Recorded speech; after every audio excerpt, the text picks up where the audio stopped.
Yes, absolutely. Thank Okay. you. So Director Engfer, Here. Director Koenig,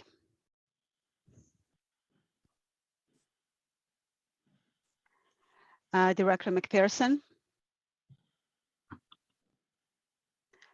Director Cassidy,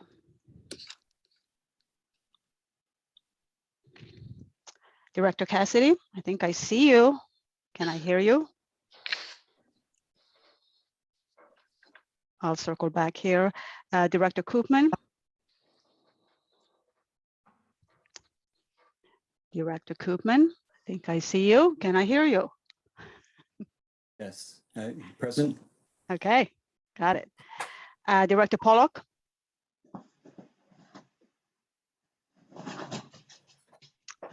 Dale, you're muted, looks like. Okay, circle. I'm going to come back to here too. Director Dillis. Here. Okay, got that. Director Stiles. Here. Director Perry. Here. Director Ackerman. Here. And Chair Mayhood. Here. I'm going to go back. Director Cassidy. Here. Okay, got it. Thank you. And Director Pollock. Here. I got that too. So we do have two directors absent at the moment, Director Koenig and Director McPherson. I was notified that Director McPherson will not be attending today, but I have not heard from Director Koenig, so I will keep my eyes open. And let's do it slightly differently for the alternates today. I'm going to call out the ones that I see in amongst the attendees. We have alternate Donna Lind, and we do have alternate Cara Hutchison there, and they're both non-voting members today.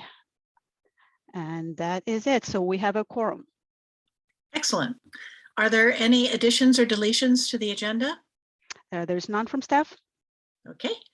So this is the time of the meeting that we have for oral communications from the public on matters that are not on the agenda, but are within the purview of the district. Are there any members of the public that would like to address the board? If so, please raise your hand. So we do have a good group of people amongst attendees. For you, if you would like to speak, please raise your hand. I think you're all coming through the Zoom format. I don't see anybody on the phone, but if you're on the phone, star, we haven't used it this long, it's star 9. No hands from public. Okay. All right. There not being any, we will move to the consent agenda. Okay, let me see. I have something on somebody on chat if there's anything. Okay. Yep, I'm good. All here. No comments, so we can move ahead. Okay, so do we need to vote on the consent agenda?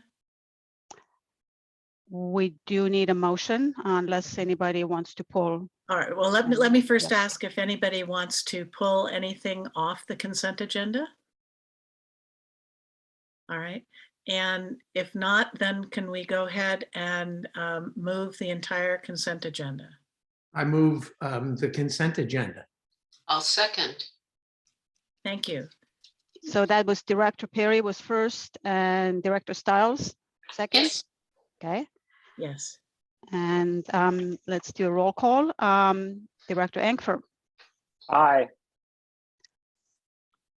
Let me check that we don't have anybody added. Yes. Cassidy, Aye. Koopman, Abstain. Pollock, Aye. Dillis, Aye. Ackerman, Yes. Stiles, Aye. Perry, Aye. Mayhood. Aye. 1, 2, 3, 4, 5, Okay. 6, 7, Then 8 ayes and 1 abstain. Passes unanimously. All right, thank you. That brings us to item 3.1, which is the Groundwater Sustainability Plan Annual Report for the water year 2021. Who's going to take the lead on presenting this? I hope that Georgina? Georgina, I saw her here. Georgina, do you have the right to take the screen over, or do I have to really relinquish mine first? No, it looks like I can. Okay, well, thank you. So Georgina is back. Yay, I'm sure you missed me so much. It's been a nice break away, but it is good to see all your faces. Do you see my screen? Yes. Okay, great.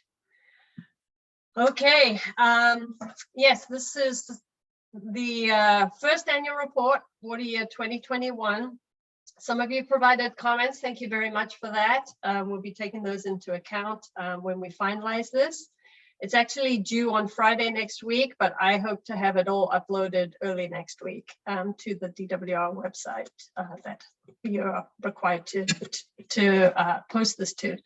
So the purpose of the report here is firstly to fulfill requirements of the California Water Code and the GSP regulations. And what it does is summarize groundwater conditions over the past or the last water year.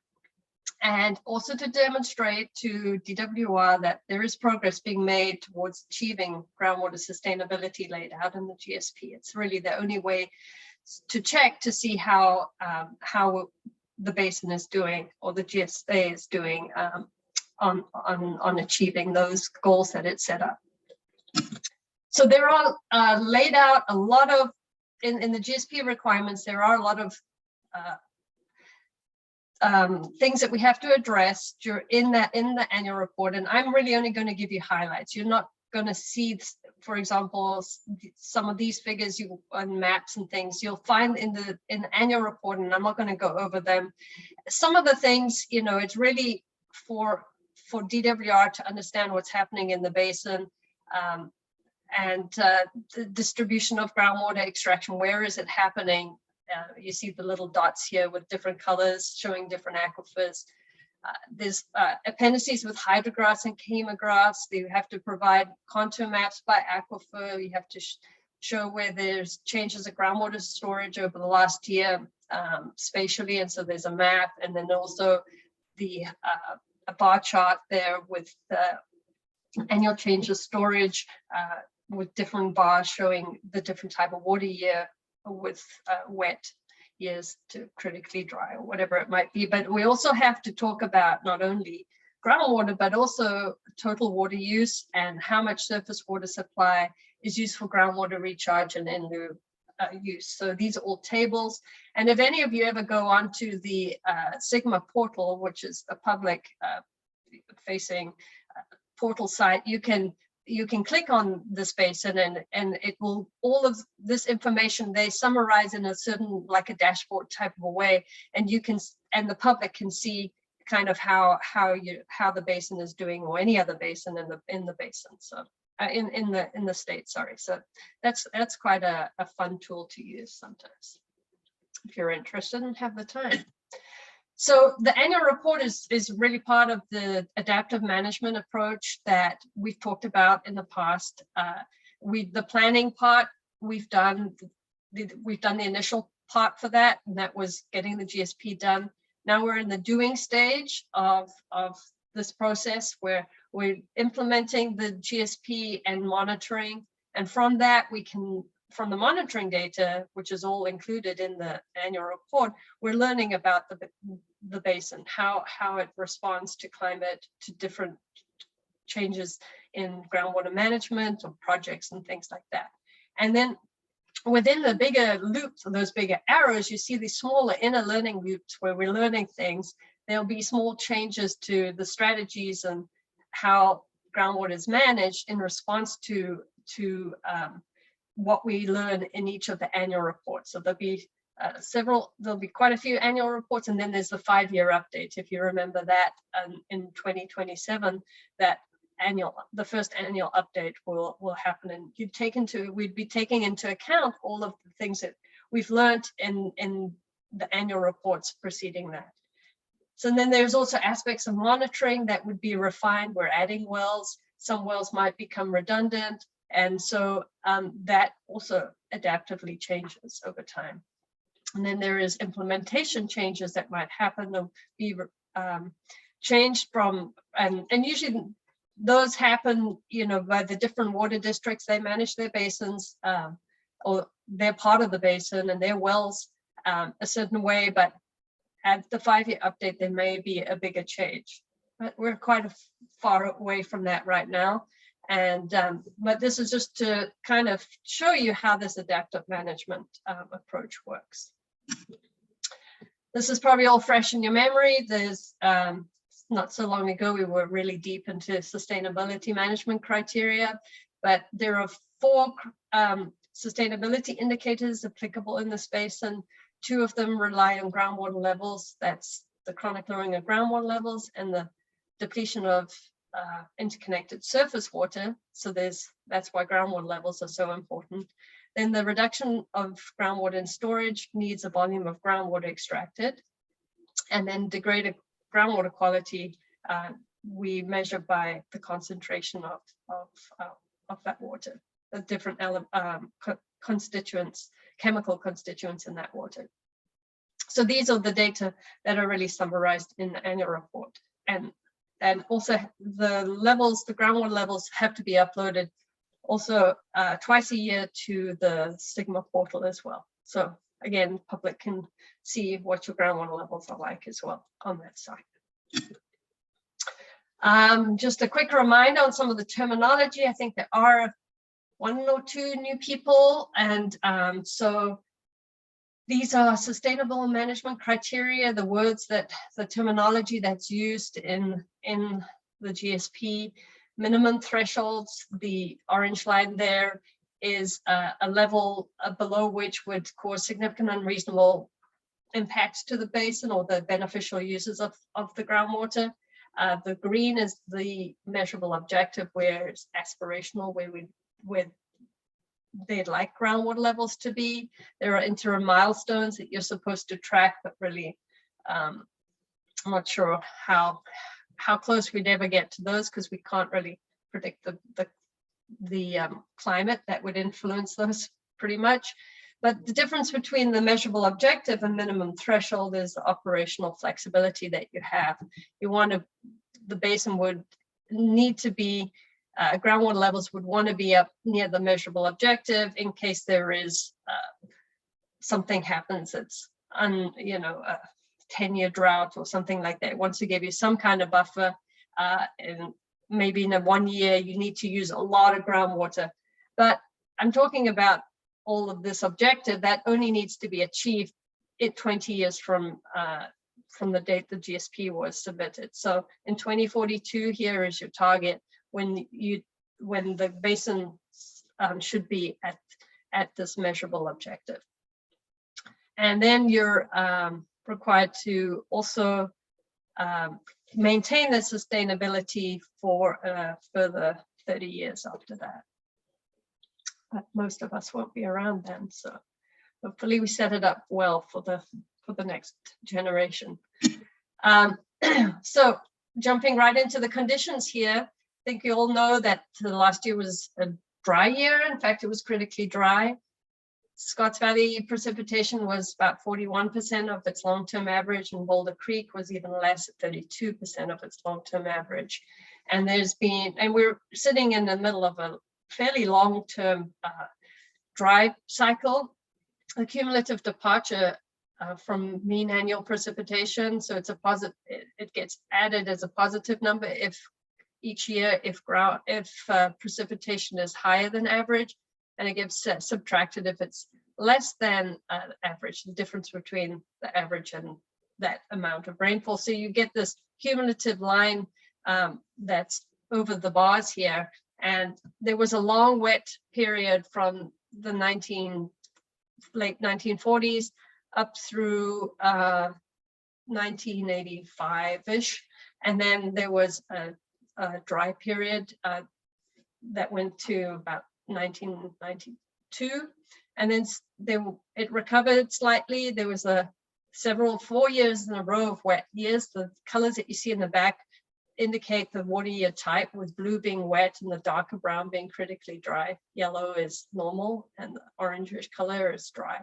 So from about 1998, overall, there's been less and less rainfall. And you see there's not many years where the bars go above the dashed line representing average conditions. So we're now sitting over here, critically dry year, and the year before was a dry year. So Boulder Creek is in the blue colors, and then Scotts Valley is in the reddish colors. And you can see that there's quite a difference. There's definitely more rainfall when it falls up in Boulder Creek and less in Scotts Valley. But that's to do with the topography and it's explained in the GSP if you're interested. So groundwater levels in the basin, I'm going to talk about them by aquifer. So first off is the Santa Margarita aquifer, and there are several representative monitoring points in the basin.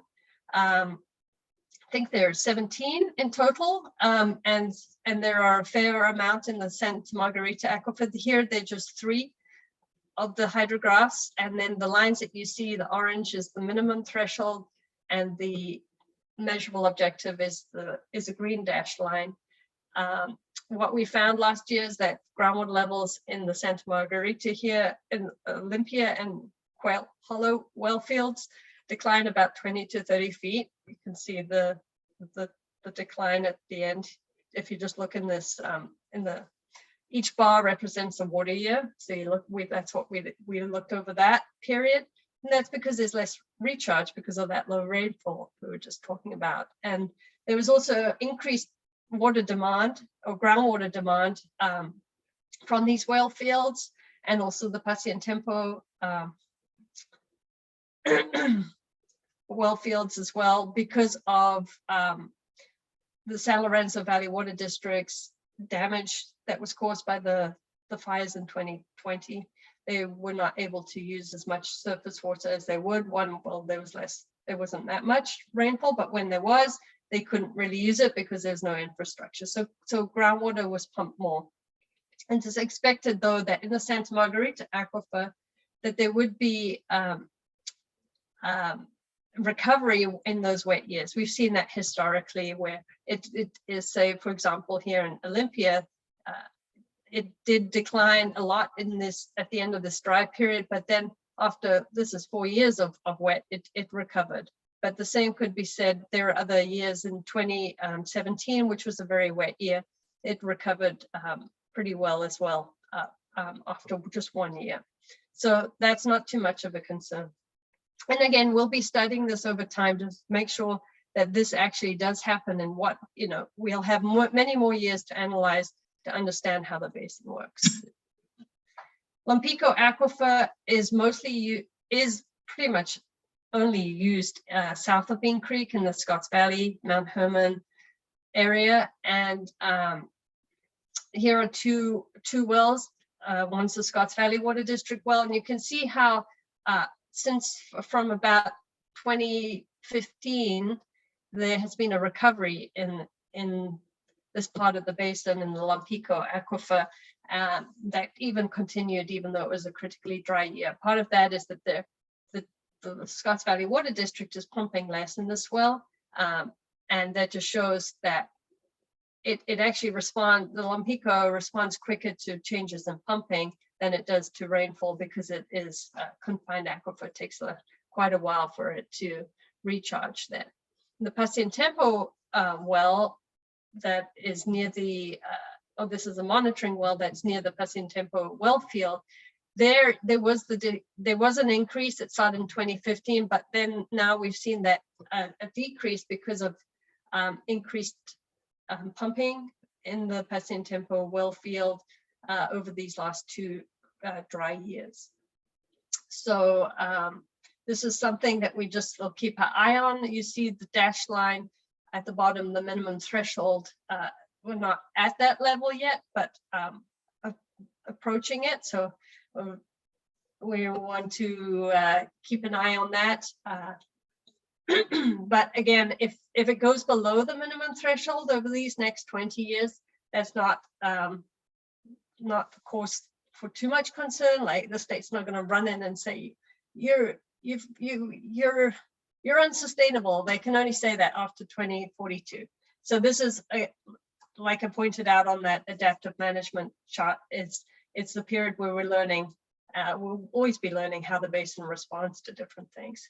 And then, you know, we have the measurable objective is set higher because that was set based on our assumption that there would, or our plan that there would be some projects and management actions to help conditions here. And so we want groundwater levels to be quite a bit, well, not quite a bit high. I guess it's like 20 feet higher than they are now. It's not terribly much, but it does require projects for that to happen. Something that wasn't in the GSP, and because the annual reports are quite big on water use, and that's total water use. It doesn't have to be just groundwater.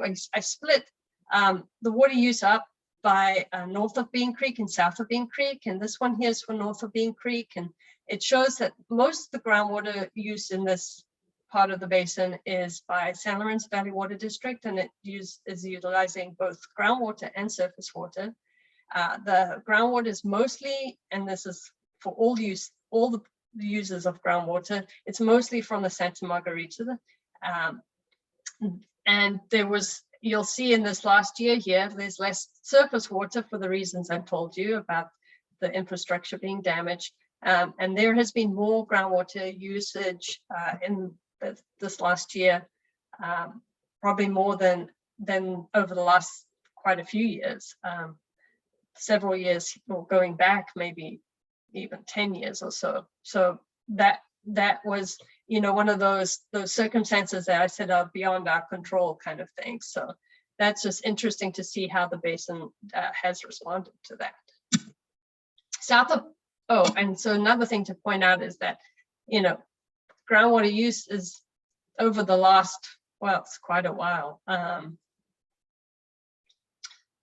12 years or so, 14 years, has been below 2,000 acre feet per year total water use. When you get into the south of Bean Creek, you see that it's also around about 2,000, and this includes recycled water, and the rest of the bar is all groundwater, different groundwater uses. But that has also decreased a lot since 2000. And that's a trend that that we talked a lot about in the GSP as well. And so here we have most of the groundwater is being extracted from the Lompico aquifer by both Scotts Valley Water District, San Lorenzo Valley Water District, Mount Herman.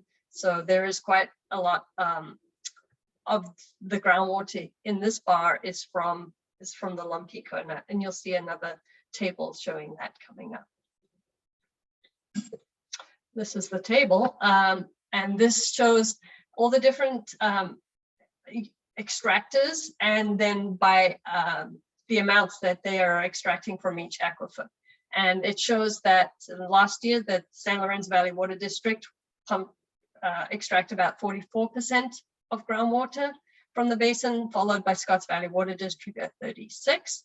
And then private domestic wells pump the next highest amount, only 7%, and then Mount Herman 4%, and the others all 4 or less.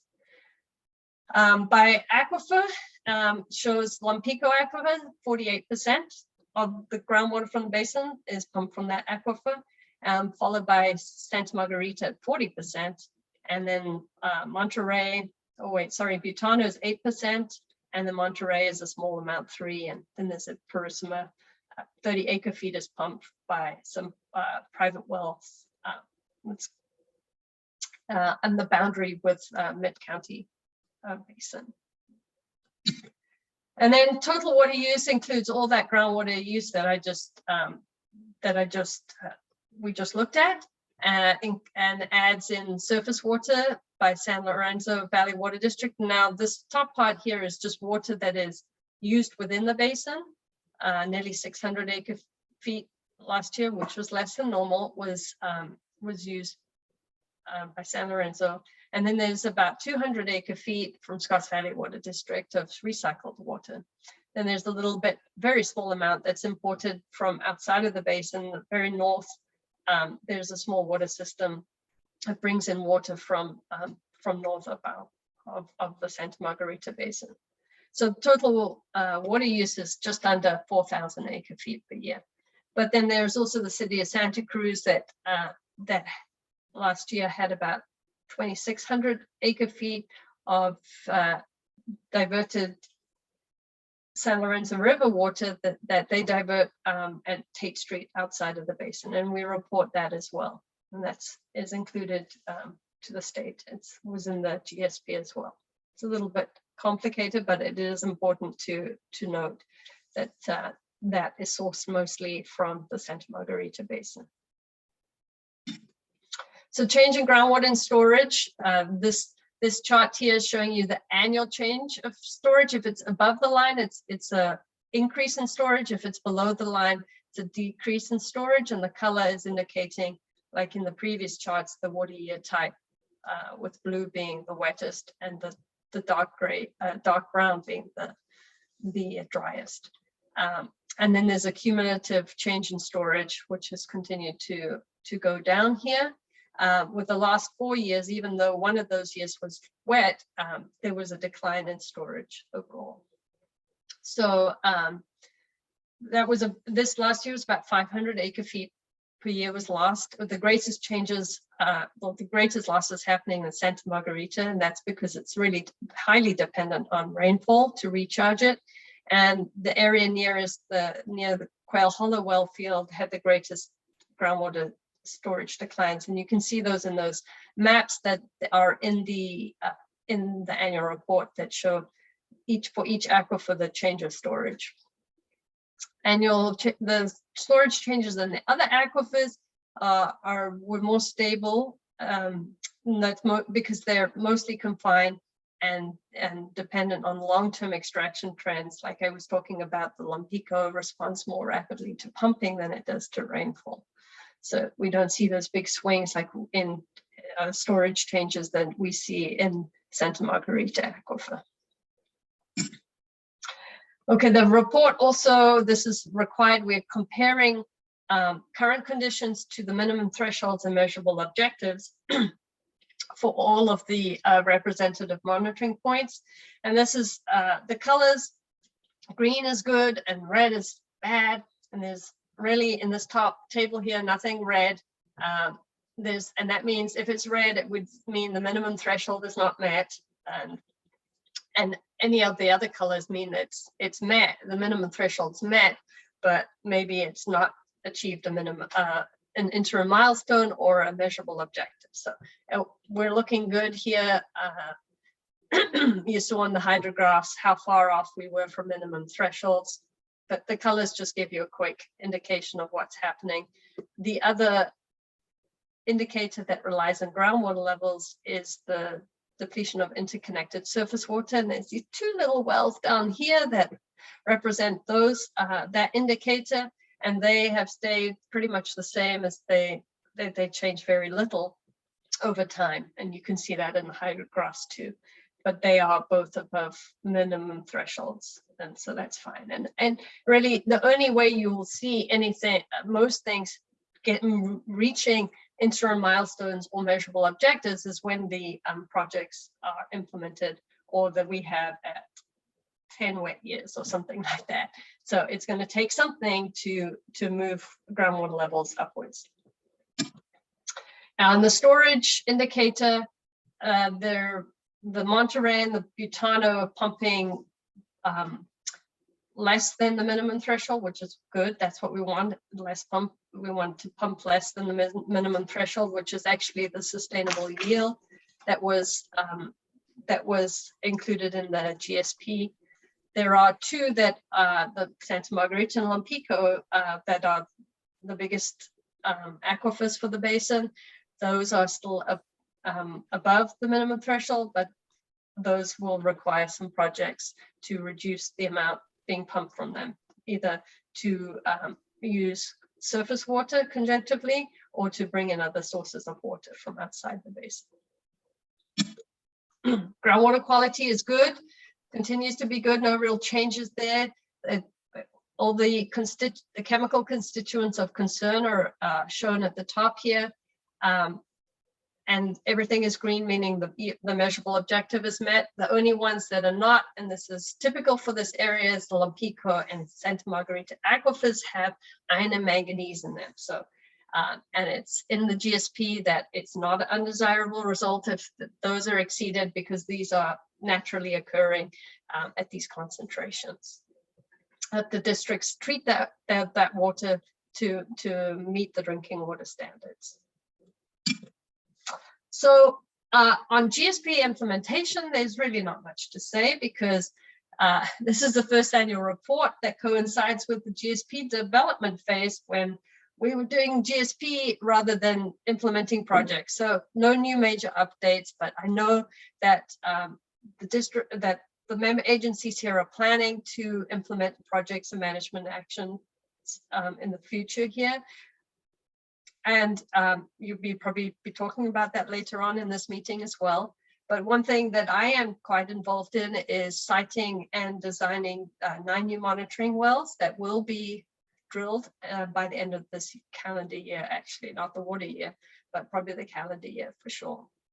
So, and I'll be talking to you sometime in the future on how that progress, how we're progressing with that new project.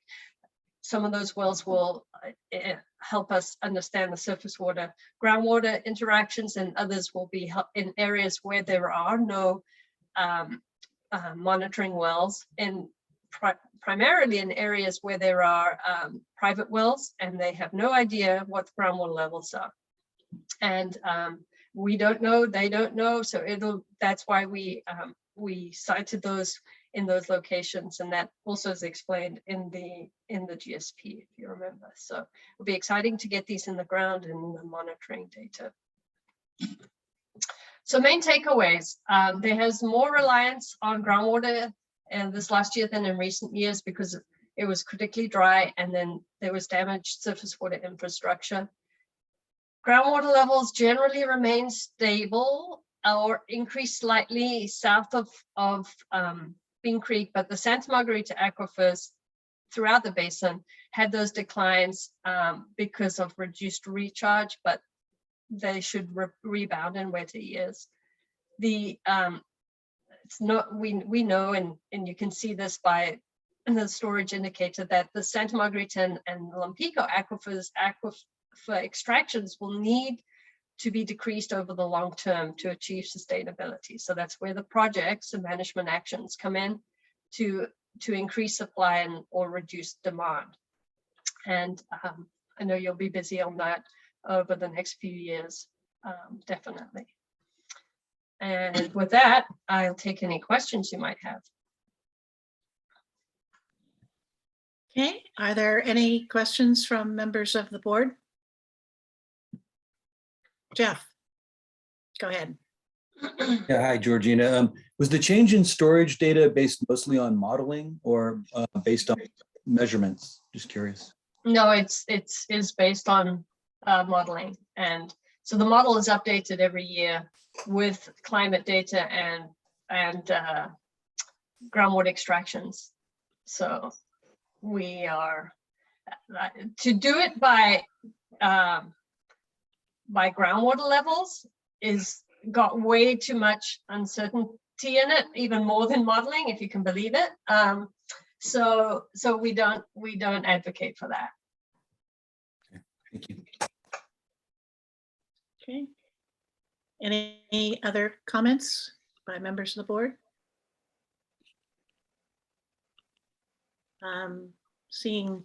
Seeing no others, I'd like to make a comment. I liked your presentation. It was really a good summary of where things are at.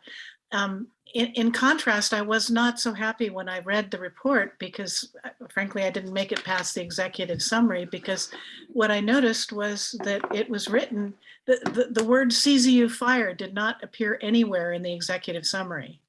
And the water year 2021 was really truly an extraordinary year in so many ways. I mean, we were all in the midst of COVID, which who knows how that changed consumption, probably increased it from people living in their homes. But also the fact that we had to, as you noted in this presentation, we had to take a lot more water out of our wells because most of the surface sources and the pipelines were destroyed.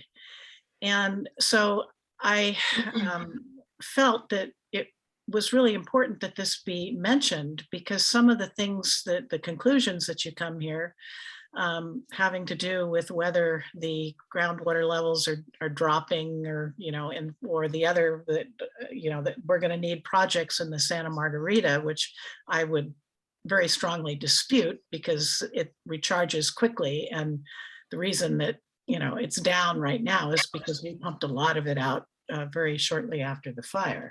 So I feel strongly that the report should be rewritten in a way that reflects more like what you said tonight, reflecting that this was a very unusual year. And in contrast to some of the statements that, sort of said, well, the groundwater levels are down and, there's a problem. I guess my conclusion from it all is really a more hopeful one, which is despite the fact that it was a dry year, and the fact that San Lorenzo Valley Water District had to use a lot more groundwater than it normally did, we did not see declines in a number of the wells. In fact, it noted that it went up in some places, and even in the places that we saw declines, they weren't too bad.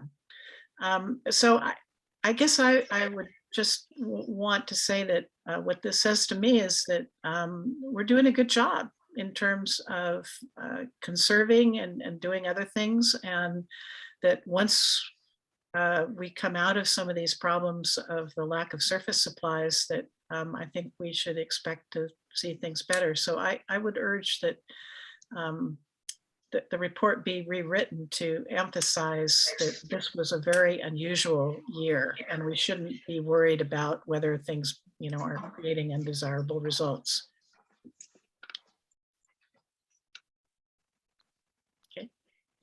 Jamie?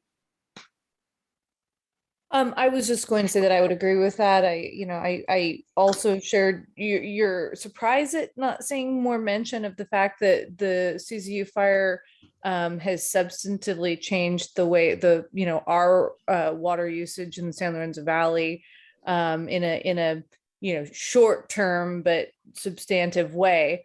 And I would want that to be very clearly communicated in the context of this report, because it is the first annual report following the adoption of the plan. And if this were to become a baseline of some kind, it may be a bit misleading in terms of data collection.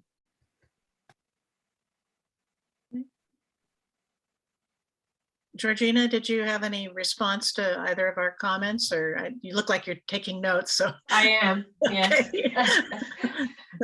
That's good enough, but I just wanted to give you an opportunity to respond. Yeah. No, we will. But my only thing is that you probably there won't be enough time for you to see it until it's posted, but I don't know, maybe you can see it.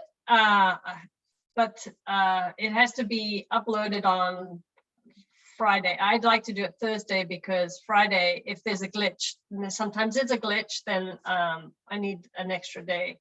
So would you expect to see it, or? Well, I guess my own feeling about this is that I don't expect the whole report to be rewritten, but one way to deal with this is, and I'll send you some edits that I made to the executive summary, is just to make sure that the executive summary sets the tone correctly, because frankly, that's what most people are gonna, that's all they're yes, gonna exactly. read, That's what right? they're gonna read. Yes. So there's no it probably isn't a good use of time to go through and try to rewrite the whole thing. But I would personally, I would be happy if I just saw the executive summary again, and if I felt that it was reflecting this. I don't know. How do you feel, Jamie? And then I'll go to Jeff.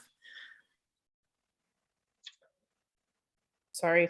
I would not feel like I need to see it again before sign off. I don't want to be the reason that there's a bottleneck. But I appreciate the opportunity to offer my comment.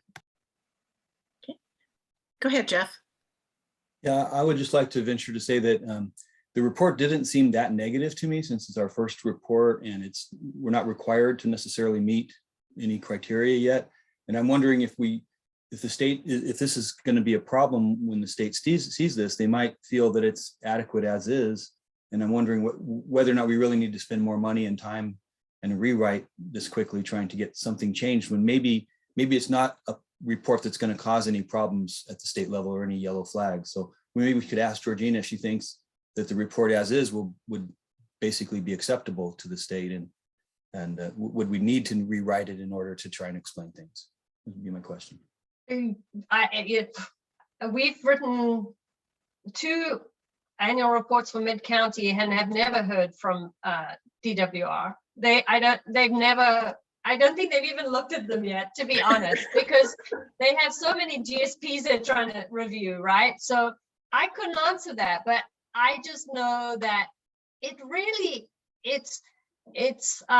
there's no marking down on the annual report. The only reason they would mark it down is if you didn't include all the required elements that are needed in it. And we don't have that problem.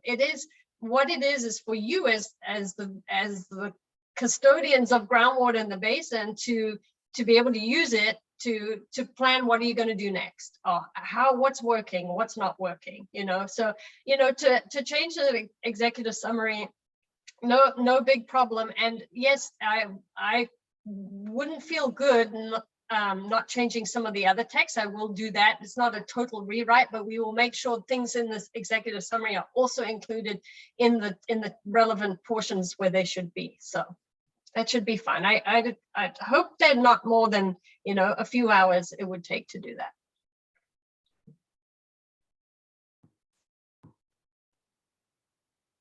Oh, go ahead, Chris. Yeah, I was just going to say, I think it's worth the money for the very reason that Georgina just said. This will be a tool for people who come after us to see the history of what went on and, well, gee, I wonder what was wrong with that year, Yeah, kind of thing. So I think it's important, and I don't think it's a big deal. I think Georgina sounds like she can handle it. I think we should just do it. I think that's a good point, Chris. We're so in the middle of this, but 5 years from now, when our descendants take this over, it will be important that they recognize that this first year was very unusual. Yeah. Any other comments from members of the board? Let's see, filing through here, I don't see any. So let's go and see if there's any comments from our attendees. I'm looking for hands. And I see none. I see none. Seeing none and hearing nothing else, I guess then do we need to make a motion to accept this or accept it with the revisions Yes, that we discussed? I will open this. So this is the recommendation for the motion there on 3.1. Okay. I guess I would like to recommend that the motion be to accept the Santa Margarita Basin Annual Report for water year 2021 with suggested edits to the executive summary. Okay, I got that. Is that okay? This is Ingfer, so moved.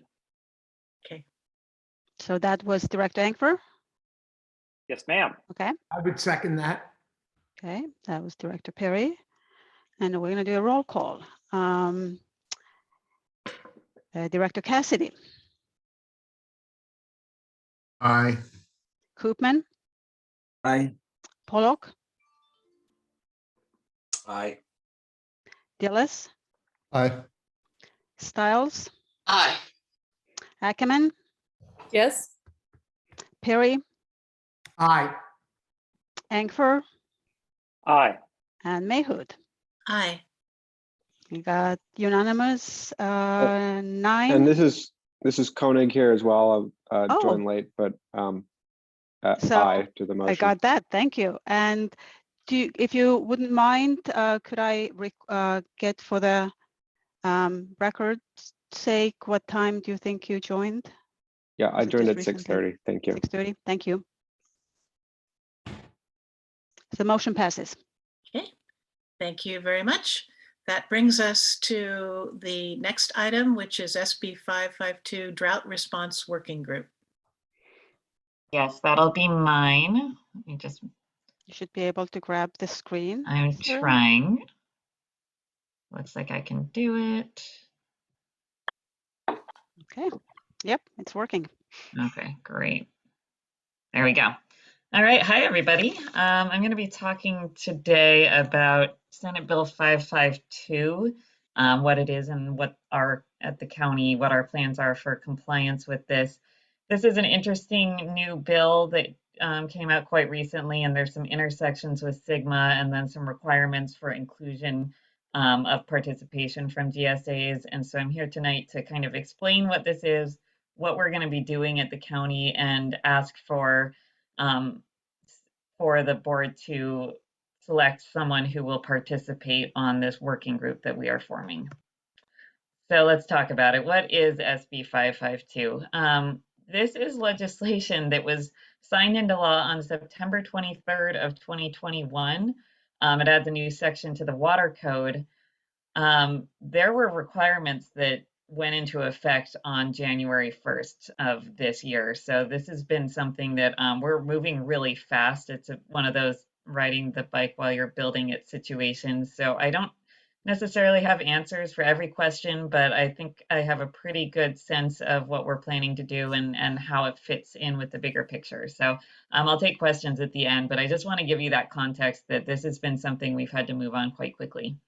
The name of this bill is Drought Planning for Small Water Suppliers, State Small Water Systems, and Domestic Well Communities. So you can see the target of this is really for people served by water systems that have fewer than 1,000 connections. So this is a little bit different than some of the large, this isn't the large municipal groups or even kind of the smaller municipal providers like we have here. This is like the really small water systems that are 5 to 1,000 connections and then private wells. There's something I'm going to talk about briefly, these requirements for small water systems. These are, again, these are talking about community water systems, which are between 15 and 1,000 connections. Some of those requirements, and as you hear, you'll understand that this is going to be quite challenging. But throughout the span of the next 10 years, there's different dates for some of these, but they're going to have to begin doing groundwater level monitoring, developing a secondary or a backup supply for their water systems, installing metering, which thankfully all our water systems were already required to do. They have to join a mutual aid organization. They have to be able to meet fire flow requirements. They have to be able to provide continuous operations during a power outage. So some of these are very big changes for some of these systems and going to be extremely costly for them. But that's not actually what I'm here to talk to you about.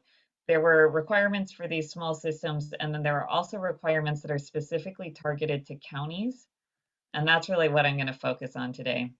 So one of the first requirements is that the county had to establish a standing body, they use the term task force, to ensure that there is water shortage preparedness for the individual, so the private level wells up to the small water systems that serve 14 or fewer connections. So really these smaller systems that can fall between the cracks because they're really not very well regulated or overseen or monitored in any way. This does allow for an alternative process, and that's actually the approach that the county is going to be taking.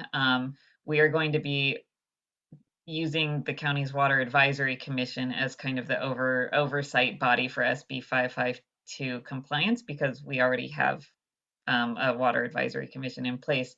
But we still have this task that's required, which is to develop a plan that includes several of these items. And I apologize, I'm just going to read these because I think that's the easiest way to make sure that you hear them all. But we have to consider consolidation for existing water systems and domestic wells into larger systems or into each other to develop larger, more robust systems. A domestic well drinking water mitigation program, and that would be targeted as ways to help wells when they go dry due to drought. Provisions for emergency and interim drinking water solutions. So examples of that could be water hauling, helping with water hauling or bottled water.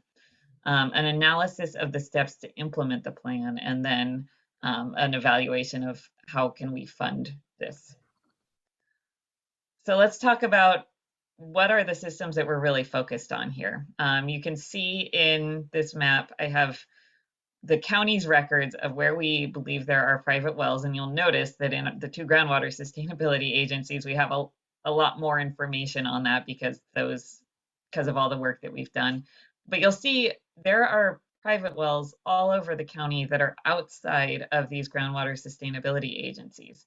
And then in the bright pink, those are the small water systems that are also going to fall under this, the 5 to 15 connection small water systems. So we really are spanning the entire county. So whatever we come up with here through this process is going to have impacts countywide.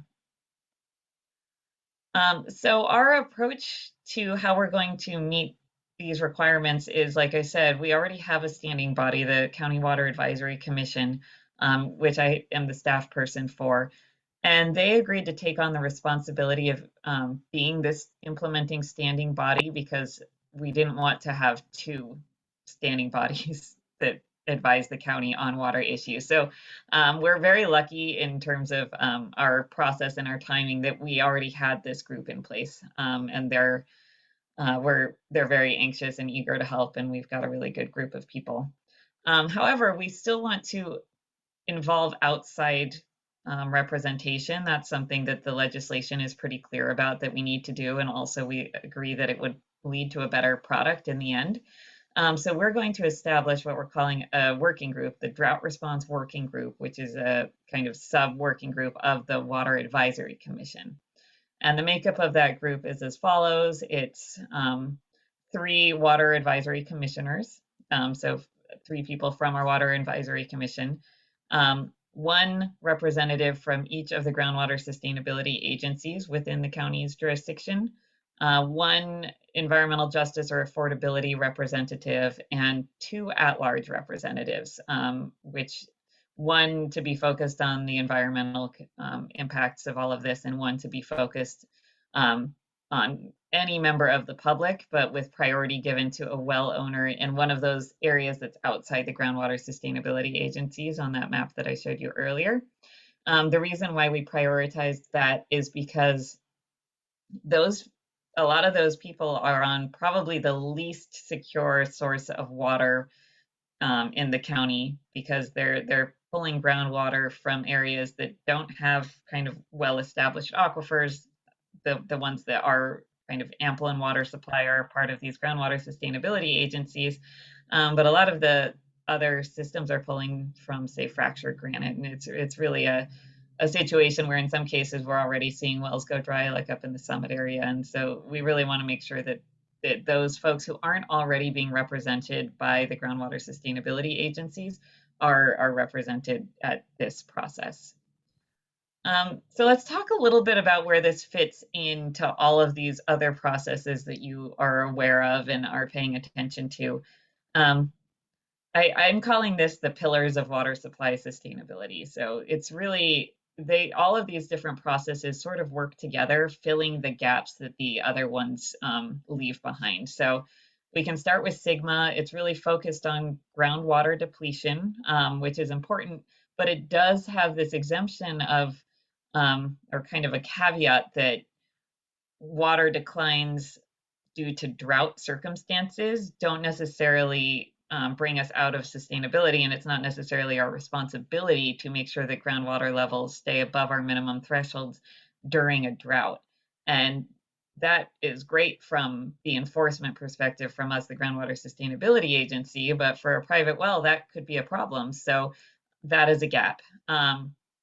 It's also geographically limited just to those groundwater basins. So all those people living on private wells and small water systems outside the basins aren't benefiting from all the work that we're doing for SGMA. It's really looking at kind of regional groundwater levels. So, you know, basin wide, Santa Margarita aquifer wide, Lompico aquifer wide. It's not looking at an individual person's well. And SGMA is really great because it's eligible for SGMA related funding, but that doesn't necessarily mean that. So that's kind of one area that it is really beneficial.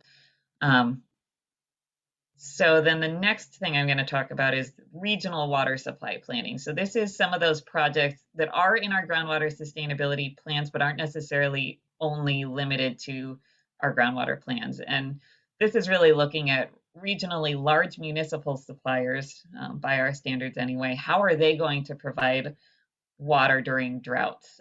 You know, we know that SGMA can allow groundwater elevations to drop, but that doesn't really help these systems. They need to be able to provide water to their customers even during multiple dry years in a row. So it's really focused on water supply outside of just groundwater levels, and it's looking at resiliency, and it's eligible for potentially for resiliency funding. And it does fill some of the gaps that are left by SGMA in terms of drought impacts, and also SB 552 in terms of emergency supply. So I'm going to talk about that next. SB 552 is really specifically focused on drought resiliency for small and individual systems. It's not talking about ag. It's not talking about municipal water supplies. It's really just this one very kind of niche area. It will require levels of evaluation that we haven't done necessarily with these groundwater agencies, including looking at potentially interties or secondary wells. There's a lot of emphasis on trucking water, but we have to make sure that there are trucks available and that there's water available for people to truck in. You know, this water comes from somewhere. So we have to make sure that there is water somewhere for them to get. And again, this covers the entire county, unlike you know, the regional water supply is really just for municipal customers. SGMA is just for the basins, but SB 552 is looking countywide. So I had heard on a webinar recently that DWR was giving that DWR was going to be coming up with some sort of guidance for SB 552, and I thought, great. I'll find out what that time frame is. Maybe I need to change the plan to meet. If they're going to be coming out with guidance pretty soon, if they're going to be coming out potentially with funding to help support this process, I better get on a call with them. So I did. And they said, oh, Santa Cruz is has a plan in place for how you're going to meet the requirements. Can you tell us a little bit more? Maybe we can use it in our guidelines. So we're going to get this great opportunity to be leaders in the field of SB 552 compliance. This is always a good thing in my mind, because it means that the concerns and the needs that we face here in Santa Cruz County, which are different than in, you know, Southern California or in the Central Valley, that they're still well and truly taken into account in the development of guidelines and in the development of funding criteria. Because we will be at the table, we will be at conferences and giving presentations and talking about our approach and what worked and what didn't. And we did this with SGMA as well. We have been leaders in that respect, and I think that's been really good for us. So, you know, it wasn't exactly the call I thought I was going to have, but I feel really good about the decision that our Water Advisory Commission made to move forward, and our approach for how we're going to meet this. So the next steps on this compliance, this is my last slide. We're going to be finalizing these working group participants. And so we've got them almost all figured out now, except for, you know, tonight we're going to hear from this agency about who you would like to select. And then the application process for the at-large positions is still open, and it closes tomorrow. We're going to be then establishing kind of our near-term parameters, our near-term plan. So we're going to work to make sure that we can produce something achievable in the time frame that we're putting out, which is really to have something in place by August, the reason why we want to have our and by something I mean our product, our plan that we have to write. The reason why I say August is because we're trying to include this in the county's climate action and adaptation strategy. That's something that they say in the language of SB 552, that this plan that we're writing could be in part of a larger plan. And I think it makes a lot of sense to, there's a lot of synergy between the work that the county is doing in terms of climate planning, and obviously drought impacts are one of the biggest concerns we have regarding climate here. So we're kind of working on their timeline, which is again a draft in August. But we can then use that to develop our long-term goals. You know, we'll have a draft plan, but that could very well just outline a whole bunch of other planning that we know that we need to do, but it will be better refined and better situated to bring in grant money so that, you know, we don't have to put another thing on the backs of all of these small systems and private wells. You know, we'll hopefully be able to help bring in some outside resources. And then again, we're going to continue to meet with DWR on this throughout this process so that we can kind of continue to make sure that our needs here are being heard. So with that, the ask I have today is for the board to select a member who will participate on this working group. I would highly recommend, and this is not my priority, this is, well, it is, but it's also the priority of the Water Advisory Commission, that we would give preference to a private well owner representative, given that the target of this legislation is private wells. So that's my my presentation. I'm happy to take comments or answer questions. Okay. Thank you for that, Sierra. Eden, go ahead. I'm happy to do it. Well, yay. It's great to hear. So in a case where you asked for leadership and you got it. So that's good. You're Picard now, Eden. Yeah. Okay. Jack. Yes, well, I know Eden will ask good questions. I have a couple questions. First, it sounds like the working group and county advisory group would be a good resource to read what the staff report says about identifying risks and maybe providing solutions and some planning. I'm wondering how they fit into I hear the word advisory there. So do these groups have any authority? Or is it just working with us and coming up with plans, and then we would get to consider that, whatever I say we, I'm saying that just generically, whoever might be grappling with those issues, including us.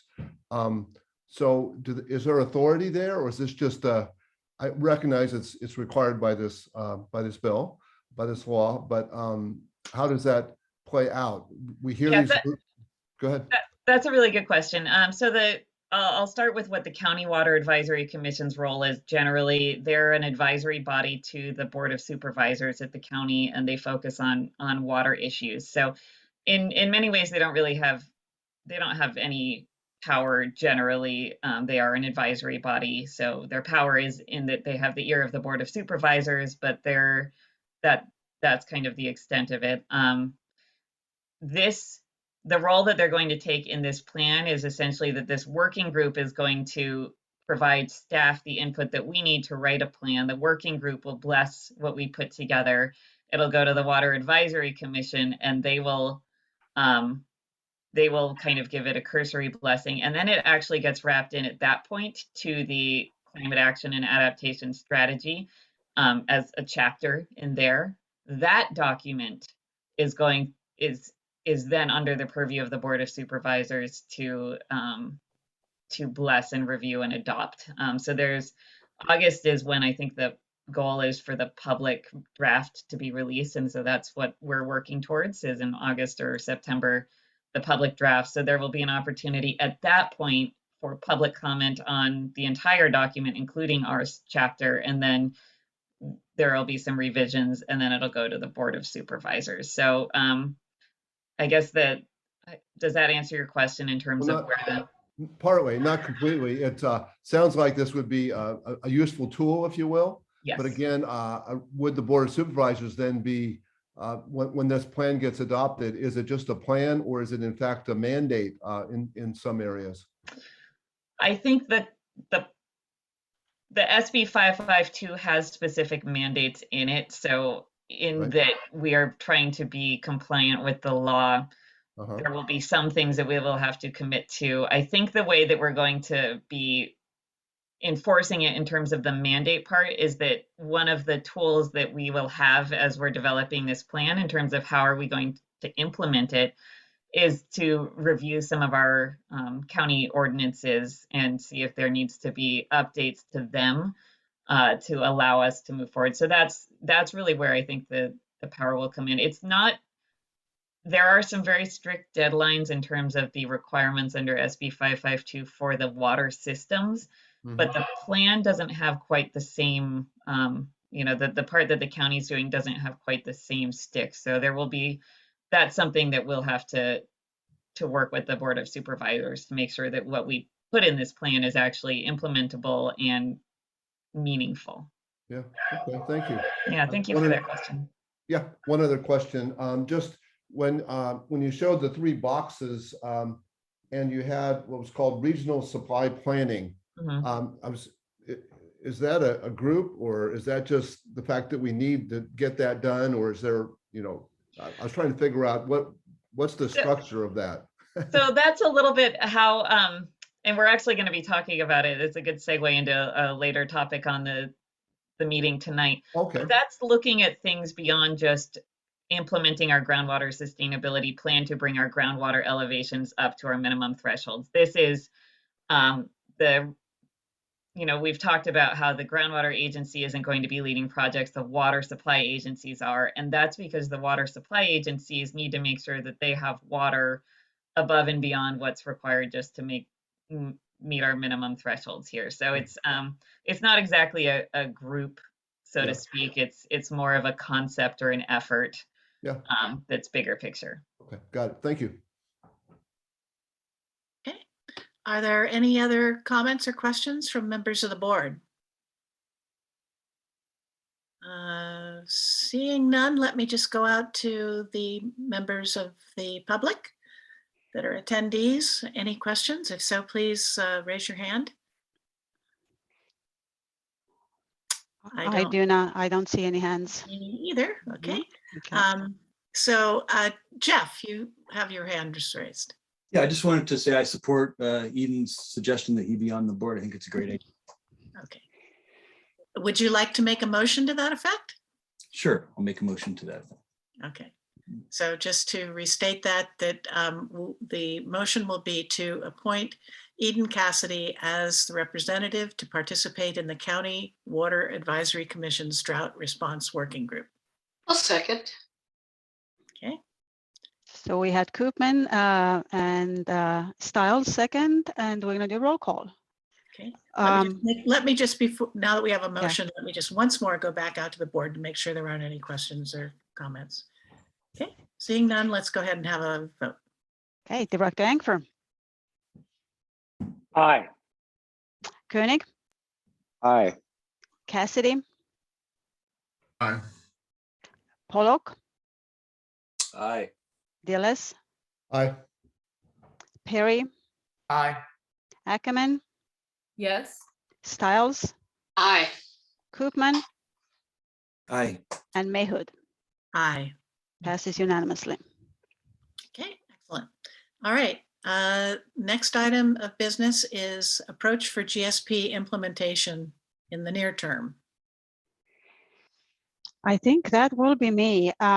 So this is an idea that the staff has brought to the board as an approach to consider, because as much as we feel we have a lot of time because we have got our GSP submitted to the state and we have 20 years to get to the sustainability with the 5-year milestones there.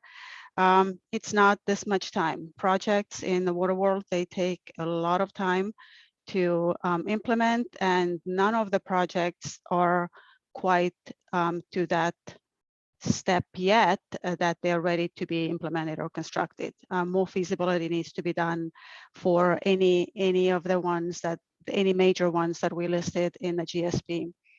So we've been kind of thinking how we're going to get this work going, and knowing that the Santa Margarita Groundwater Agency board a few years ago decided that the role of this agency will be more of an oversight, and rather than rolling up our sleeves and starting to do work on the projects or PMAs, projects and management actions, we're kind of looking for the member agencies and partner agencies to take on some of the work. So kind of to be fair, one approach could be that the partner agencies, member agencies, they choose themselves which ones they feel either they have the most interest, or they have done already some quite a bit of work with some of the projects, and they would like to continue investigation or feasibility work on those.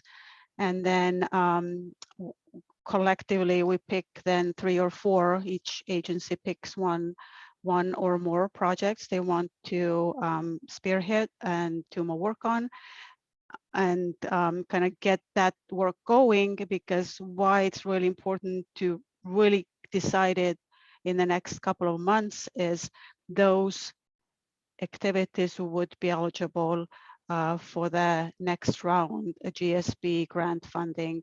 So if there is enough work there, if the board agrees or concurs with the work, how that all fits together, we can collectively write that into the scope of work for the grant application.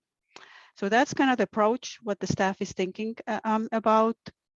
Would love to hear feedback from the board, and if that's the path you choose, then next board meeting the staff would prepare more detailed presentation about the projects they would recommend advancing.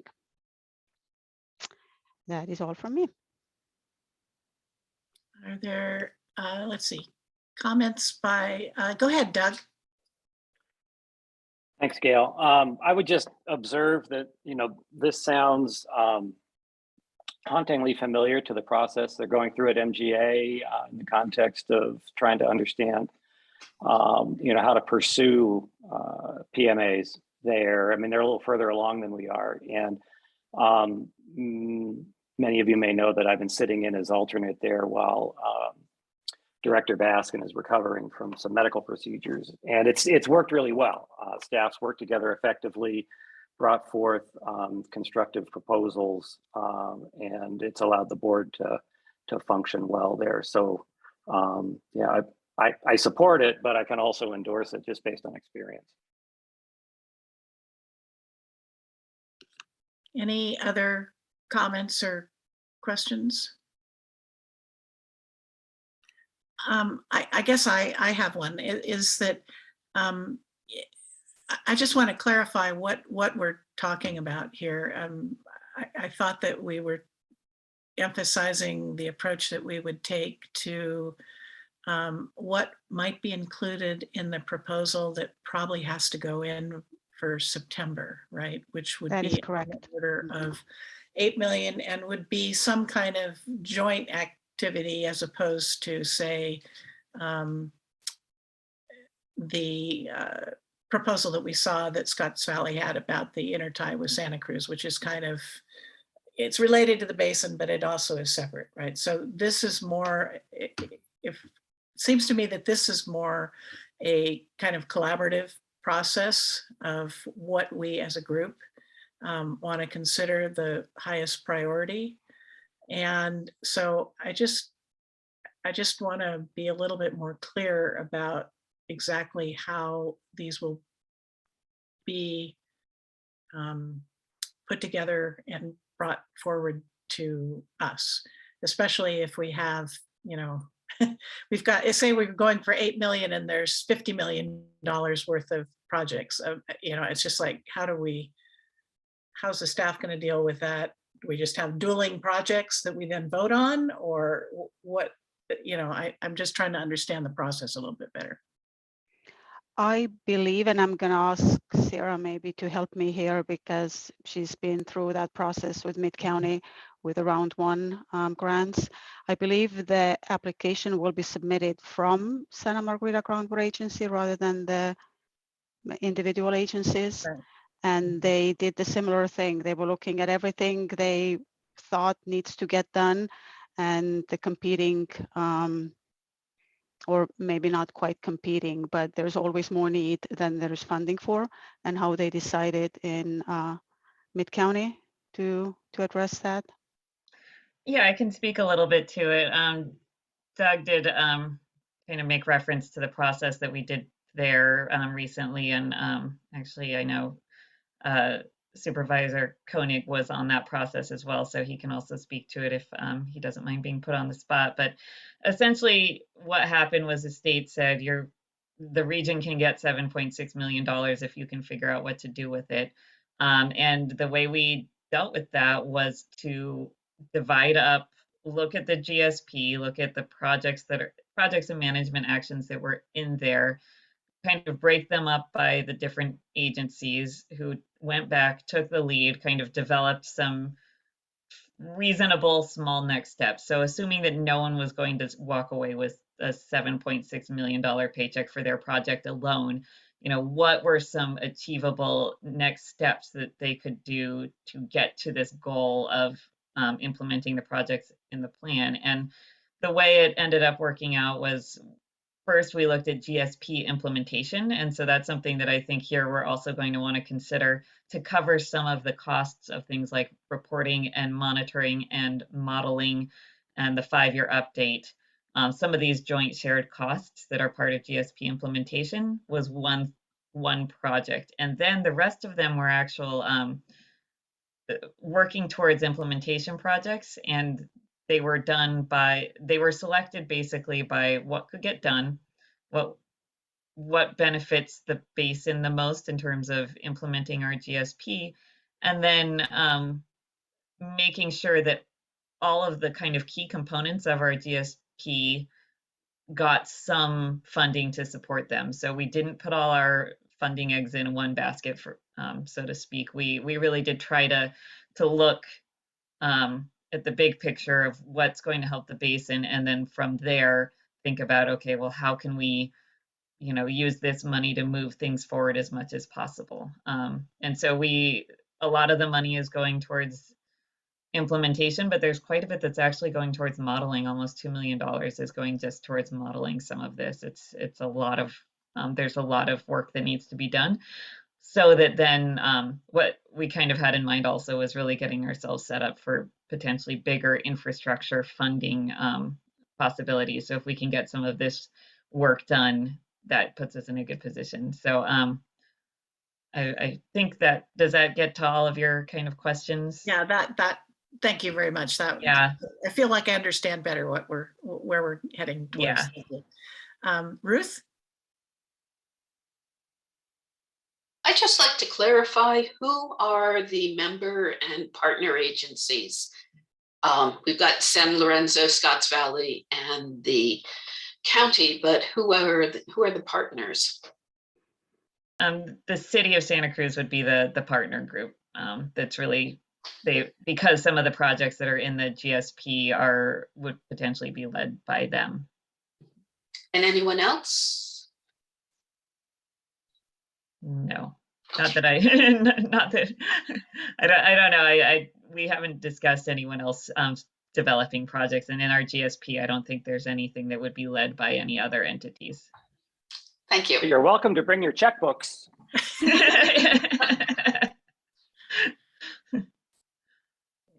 Any other questions or comments from members of the board? Okay, seeing none, let me go out to members of the public. And if any of them have questions or comments. Okay, don't see any there. So we don't have a formal motion or anything. I think basically we're just sort of giving direction to the staff to go ahead and proceed along the way that Perrette and Sierra described. And I think it sound, if anybody doesn't want to do that, you want to pitch in right now and we'll talk about it further. But if not, I'll just say that's what they're directed to do. And we look forward to maybe seeing the beginnings of something, if not next meeting, the one after that, where we can actually start discussing things. Go ahead, Eden. I would make a formal motion that we go ahead with our support to staff to pursue that credible plan of action. Okay. Is there a second? Okay. Sure, I'll second that. Okay. All right. If Go I ahead. may, Chair Mayhood, something that Director Engfer said at the end, I think it's also important for everybody to understand that even if we get the grant, it's not going to cover 100%, very likely. So those agencies that are choosing projects to forward, they also committing to pay some money towards those efforts. Yeah. That it's not necessarily that they pick a project and then turn to Santa Margarita to say, but you're going to pay for that. So I think there is that level financial commitment too. Just let me ask one Brown Act rule. We said with this item that there was no formal motion. Am I going to get in trouble if we have a motion that we didn't advertise beforehand? Terry, I see you there. Could you weigh in on this, Yeah, please? I was thinking the same thing, Gail. Yeah. We would just receive information and provide input. I'm not sure the description is strong enough. Yeah, I think if you don't mind, I think we just would be better with just the direction that we've discussed. And if we need to formalize this, maybe at the next meeting, where we have a motion that's a little bit more, more specific or clear, then we can do it then. But I don't think we really have a clear motion, and we didn't advertise it beforehand. And I don't want to get in trouble with that. Is that okay, Terry, if I just say the board concurred with staff Recommendation. or approach, concurred with Yes. approach? Okay. Correct. Okay, Yes. we'll go with that. And then next time when we actually bring the projects forward, it might be a better place for have more defined recommendation. And I will withdraw my vague motion. I appreciate the excitement and support. All right. Thank you. Okay.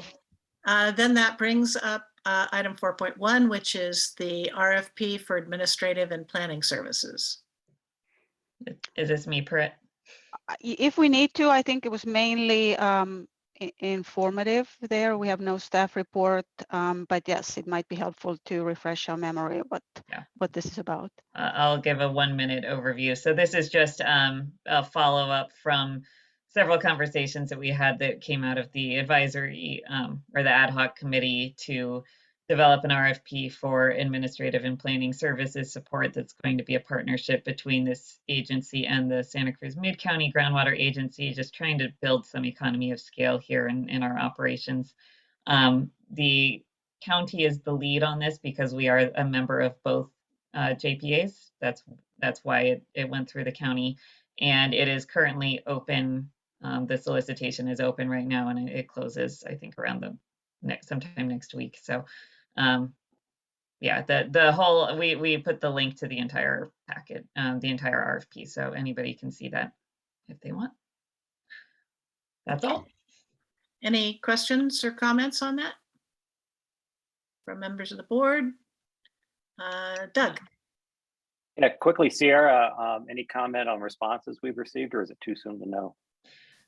I can tell you that we did have our mandatory pre-bid conference meeting, which is basically anyone who wants to offer a proposal was required to attend this meeting, and there were two firms that attended. So that bodes well for us at least getting one proposal. So. And I will be sending out an email shortly to the ad hoc committee, who is going to be more involved in helping to select the final consultant or firm. Mhm. Okay. Any other questions or comments from the board? If not, let me go out to members of the public and see if they have any questions. I don't see any. All right. So that brings us to, we don't have any staff reports. Do any of the individual directors have anything they would like to report to the group? If you do, raise your hand. Ruth.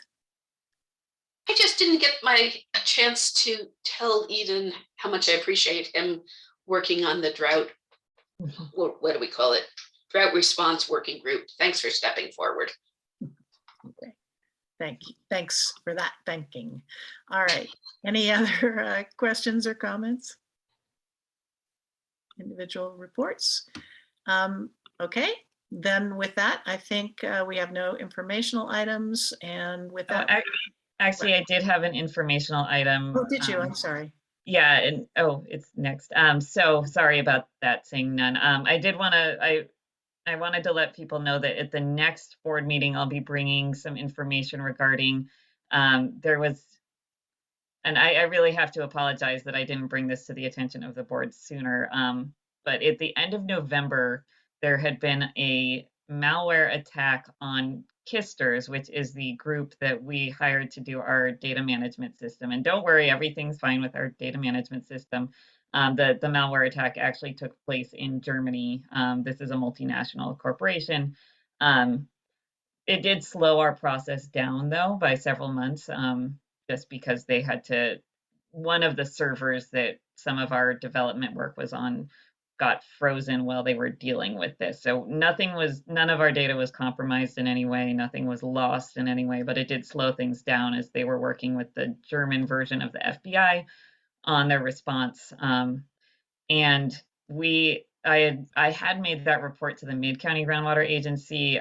It was the meeting when I found out about this was right before the meeting where we adopted the GSP, or maybe it was right after, and then we didn't meet again in December in this group. So I'm sorry it slipped my mind before the January meeting, but I did want to let you know that it happened, and then let you know that we did at the Mid-County Groundwater Agency ask for just a little bit more of an explanation from Kisters about what they were doing to ensure that something like this wouldn't happen again. And they did give us a response. It wasn't very comprehensive. So there's been some requests from some board members at that agency just to respond to them a little bit more formally. So at the next meeting, I'm just letting you know that I'm going to bring a little bit more information and probably a draft of a letter that we're going to send Kisters or possibly send Kisters on behalf of the Mid-County Groundwater Agency, and see if there's interest in this agency and signing that as well, just saying, we would have preferred a little bit better communication about what happened, when it happened, and how they were going to make sure it wasn't going to happen again. So sorry to spring that on everyone, but these conversations were just happening this week. So. All right. Well, since you're bringing this back next time and it's not agendized this time, unless you've got people have burning questions, let's defer it. Any discussion until next time. Yeah. This is I always like to informational, give not Okay. Then I think we're done, guys. So if Chair Mayhood, yes. people on the previous slide, the future items.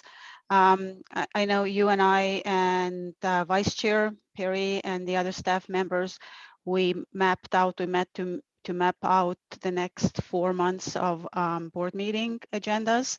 And looks like we are going to have board meetings monthly, at least for the first 6 months of this year. There was some talk that we are transitioning maybe to quarterlies, maybe in the future, but we have too much, as you see, to get done. So as you're planning your own personal time, there will not be a break. At least April, May, and June, we will have meetings. So, Terry. At our next meeting, we will not be within the 30-day window. So we're going to be having to disclose our addresses if we still want to be working remotely. And Perrette will coordinate that, but that's, I think, 34 days. Okay. All right, anything else about future items or any other issues? Terry, you've still got your hand up. Is there something else? Nope, there you go. Is there something else, Terry, or, all right. Okay, if there are no other comments, questions, do we need a motion to adjourn? I move to adjourn. I'll second that. Okay. And we will have a voice vote. All in favor? Aye. Aye. Opposed? Goodbye. All right, good night all. Good night, Thank you everyone. all. Thank you. Right. Bye-bye.